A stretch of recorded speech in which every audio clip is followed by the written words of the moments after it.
Nostradamus की एक और भविष्यवाणी सच साबित। 450 साल पहले बता दिया था इजरायल हमास में भयानक संघर्ष। इजरायल पर हमास के हमले के बाद से ही चारों ओर तबाही का मंजर है।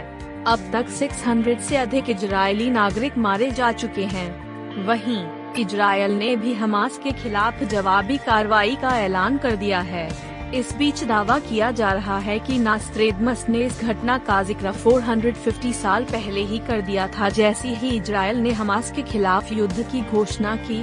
फ्रांसीसी दार्शनिक नास्त्रेदमस की एक और भविष्यवाणी सच हो गई। नास्त्रेदमस के अनुसार 2023 में एक महान युद्ध होगा। हालांकि पहले कई लोगों का मानना था कि उन्होंने रूस यूक्रेन युद्ध का जिक्र किया होगा, जो और ज्यादा भीषण हो सकता है, लेकिन उनकी भविष्यवाणी इजरायल की घटनाओं से ज्यादा मेल खा रही है। 450 साल पहले जारी की गई नास्त्रेदमस की भविष्यवाणी वाली किताब में लिखा है कि 7 महीनों के महान युद्ध में लोग बुरे कामों से मर गए। उन्होंने फ्रांस के 2 शहरों रोuen और एवरेक्स का नाम लेते हुए लिखा कि ये दोनों राजा के अधीन नहीं होंगे। इजरायल ने किया जंग का ऐलान। नास्त्रेदमस की भविष्यवाणी इजरायली प्रधानमंत्री बेंजामिन नेतन्याहू के ट्विटर अब एक्स पर किए गए ऐलान के बाद चर्चा में है। इस दौरान नेतन्याहू ने कहा कि इजरायल अब युद्ध में है। उन्होंने अपने नागरिकों की रक्षा के लिए हर संभव कदम उठाने और हमास से बदला लेने की कसम खाई।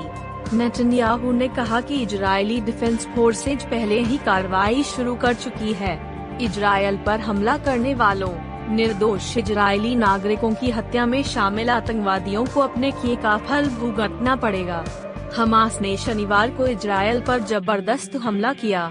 पहले उन्होंने गाजा पट्टी से करीब 5000 रॉकेट दागे और उसके बाद इजरायल में घुसकर गोलीबारी की। नास्त्रेदमस कौन थे? नास्त्रेदमस का पूरा नाम मिशेल डी नास्त्रेदमस था। वह एक फ्रांसीसी ज्योतिषी, दार्शनिक, चिकित्सक और औषध शास्त्री थे।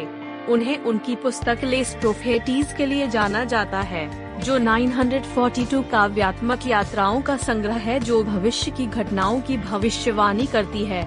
नास्त्रेदमस ने जर्मनी में एडोल्फ हिटलर के उदय, अमेरिकी राष्ट्रपति जॉन एफ कैनेडी की हत्या और 2022 के आवास संकट की भी भविष्यवाणी की थी। नास्त्रेदमस ने नए पोप फ्रांसिस के आगमन की भी भविष्यवाणी की थी। उन्होंने आर्थिक संकट और कोरोना वायरस महामारी की भी सटीक भविष्यवाणी की थी। उन्होंने कोविड को लेकर लिखा था कि गेहूं की झाड़ियां इतनी ऊंची उठ जाएंगी कि आदमी अपने साथी आदमी को खा रहा होगा। धन्यवाद मित्रों, मिलते हैं बहुत जल्द।